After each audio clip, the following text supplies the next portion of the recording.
जी का विजिट कारगिल के क्षेत्र में जाके इसके कई माने हैं। कई स्तर पे इस विजिट को देखने की जरूरत है। पहला, अंतर्राष्ट्रीय स्तर पे, अंतर्राष्ट्रीय पे संदेश कि देश का प्रधानमंत्री सेना के साथ है, उनका मनोबल बढ़ाता है और वो परिवार का सदस्य है और जो दुख की घड़ियां हैं, जो उस बलिदान सेना ने दिया है, उसका सम्मान करते हैं वो। पहली बात। दूसरी बात कि दुश्मनों की नींद उड़ाना। दुश्मन जब देखते हैं, आज तक आपने देखा कि कभी भी प्रदेश का प्रधानमंत्री दिवाली में ट्रुप्स के साथ दिवाली मना रहे हो? कभी नहीं देखा होगा।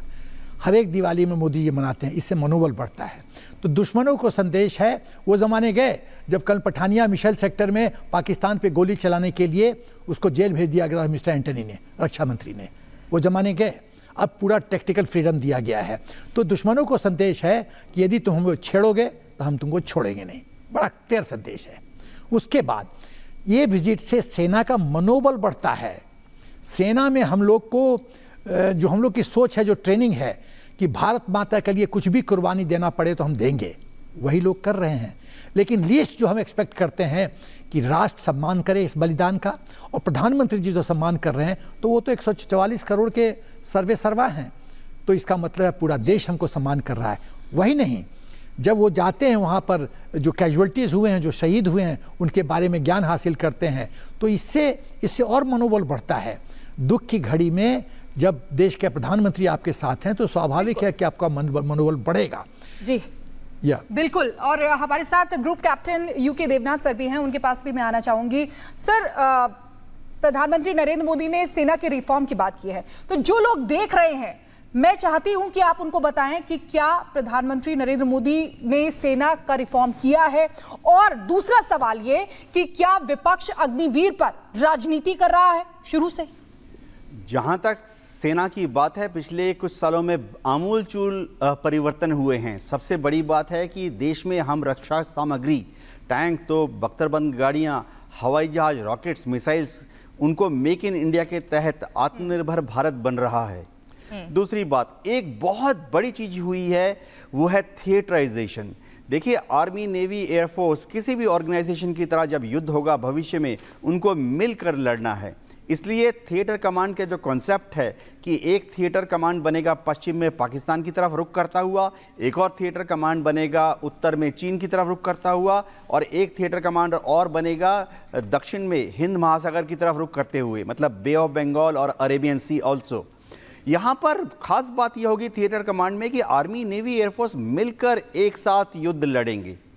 और अब अग्निवीर प्रोजेक्ट के बारे में इतनी भ्रांतियां फैलाई जा रही हैं, मैं देशवासियों को आपके चैनल के माध्यम से बताना चाहता हूं कि ये बहुत ही शानदार प्रोजेक्ट है।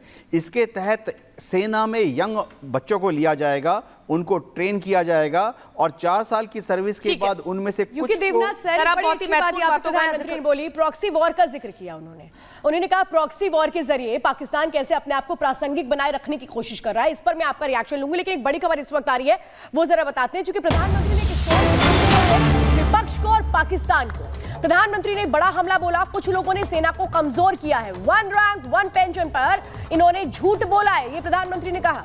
इन्होंने जवानों को बुलेट प्रूफ जैकेट नहीं दी। सेना के रिफॉर्म पर सियासत क्यों की जा रही है, क्या कहा है, वो पहले सुनवा देते हैं। लोग हैं जिन्होंने एक मामूली रकम 500 करोड़ रुपए दिखाकर 1 रैंक 1 पेंशन पर झूठ बोला था। 500 करोड़। ये हमारी सरकार है जिसने 1 रैंक 1 पेंशन लागू किया। पूर्व सैनिकों को 1.25 लाख करोड़ रुपए से ज्यादा दिए गए। अब कहां 500 करोड़, कहां 1.25 लाख करोड़। इतना झूठ, और देश के जवानों की आंख में धूल झोंकने का पाप। ये वही लोग हैं जिन्होंने आजादी के 7 दशक बाद भी सेना की मांग होने के बावजूद भी, देश के वीर सैनिकों के परिवारों की मांग होने के और चलिए इसी बीच एक और बड़ी खबर अपने दर्शकों को बता देते हैं। करगिल से आतंकी आकाओं को पीएम का कड़ा संदेश। पाकिस्तान ने अतीत से कुछ नहीं सीखा है, आतंकवाद से खुद को प्रासंगिक बनाए रखा। आतंकियों के आकाओं के नापाक मंसूबे कभी पूरे नहीं होंगे। आतंकवाद को हमारे जाबाज हर बार कुचलेंगे, दुश्मन को मुंह तोड़ जवाब दिया जाएगा। लद्दाख या हर चुनौती को भारत परास्त करके रखेगा। साथियों, पाकिस्तान ने अतीत में जितने भी दुष्प्रयास किए उसे मुंह की खानी पड़ी है, लेकिन पाकिस्तान ने अपने इतिहास से कुछ नहीं सीखा है। वो आतंकवाद के सहारे, प्रॉक्सी वॉर के सहारे अपने आप को प्रासंगिक बनाए रखने का प्रयास कर रहा है। लेकिन आज जब मैं उस जगह से बोल रहा हूं जहां आतंक के आकाओं को मेरी आवाज सीधे सुनाई पड़ रही है, मैं आतंकवाद के इन सरपरस्तों को कहना चाहता हूं कि उनके नापाक मंसूबे कभी कामयाब नहीं होंगे। तो देखिए, प्रधानमंत्री नरेंद्र मोदी का सख्त संदेश और सीधा संदेश पाकिस्तान को जा रहा है। हमारे साथ हमारे एक्सपर्ट्स बैठे हुए हैं यहाँ पर। सोई सर, मैं आपके पास आना चाहूंगी। जिस तरीके से प्रधानमंत्री ने यहाँ पर कहा कि पाकिस्तान ने अपने अतीत से कुछ नहीं सीखा है, ये कितना कड़ा और बड़ा संदेश आप इसको मानते हैं? और उन्होंने ये भी कहा कि आतंकियों के आका, मेरी आवाज सुन लें। नहीं, बिल्कुल। देखिए, ऐसा है कि आज देखिए पाकिस्तान कहाँ और भारत कहाँ। जब आज़ाद हुए थे तब पाकिस्तान काफ़ी बेहतर कंडीशन में था, एजुकेशन था, पढ़ाई लिखाई थी, दुनिया में उसकी इज्जत थी। आज पाकिस्तान जाना जाता है दुनिया में आतंकिस्तान के नाम से। आज दुनिया में कहीं भी कोई आतंकी घटना होती है उसके तार पाकिस्तान से जुड़े होते हैं। तो आज भारत आज 5th लार्जेस्ट इकॉनमी बन गया जीडीपी के तौर पे। ये हम लोग तरक्की के रास्ते पे आगे बढ़ रहे हैं और पाकिस्तान खड्डे में जाता जा रहा है। और ये बात आज लोग समझ रहे हैं। आज देख कश्मीर में क्या है, 370 हटा, 5 साल होने वाले उसको ही 5 अगस्त को प्रधानमंत्री जी ने बताया। मैं गया था लास्ट वीक, वहाँ पर बड़ा अमन है, बड़ी शांति है, कोई दिक्कत नहीं है। दुनिया भर के टूरिस्ट आ रहे हैं, होटल्स बुक है, हाउस बोट फुल है, सब कुछ फुल है। रात को कोई चेक पोस्ट, दिल्ली से कम चेक पोस्ट वहाँ पे थी। दूसरी बात, पीओके के लोग देख रहे हैं कि क्या हालत है भारत में और क्या हालत है उनकी।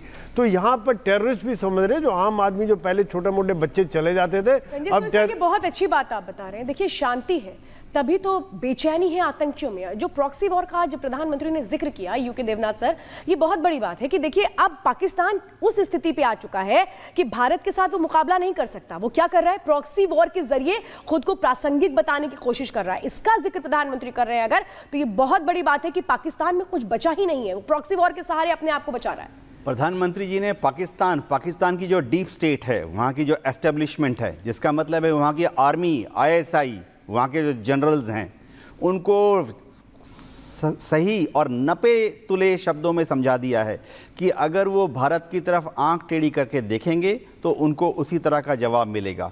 अगर वो चाहते हैं कि भारत के साथ बात करें तो हमने बहुत पहले ही कह दिया है, पहले कश्मीर में आतंकवादी गतिविधियों को बंद करो, बातचीत करने के सामने आओ। जनरल सोई अभी बता रहे थे कि पाकिस्तान की इतनी बुरी दशा है, वो तो होगी ही। वो किसी के साथ ट्रेड नहीं करते, व्यापार नहीं करते। अफगानिस्तान के साथ दुश्मनी है उनकी, ईरान के साथ दुश्मनी है, भारत के साथ तो उनकी दुश्मनी है ही।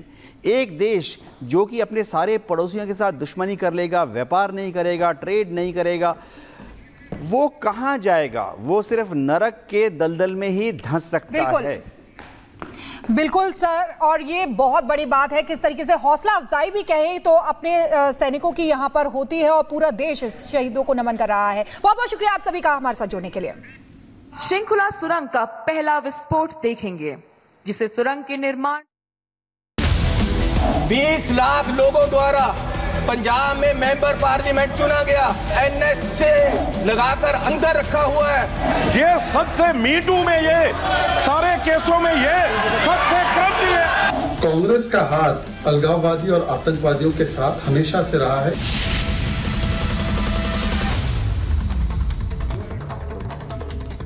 और चलिए अब आपको अगली खबर बताएंगे। कांग्रेस का कट्टरपंथी कार्ड आखिर क्या है? देखिए, अमित मालवीय ने लोकसभा की कार्यवाही का एक वीडियो सोशल मीडिया पर शेयर किया है।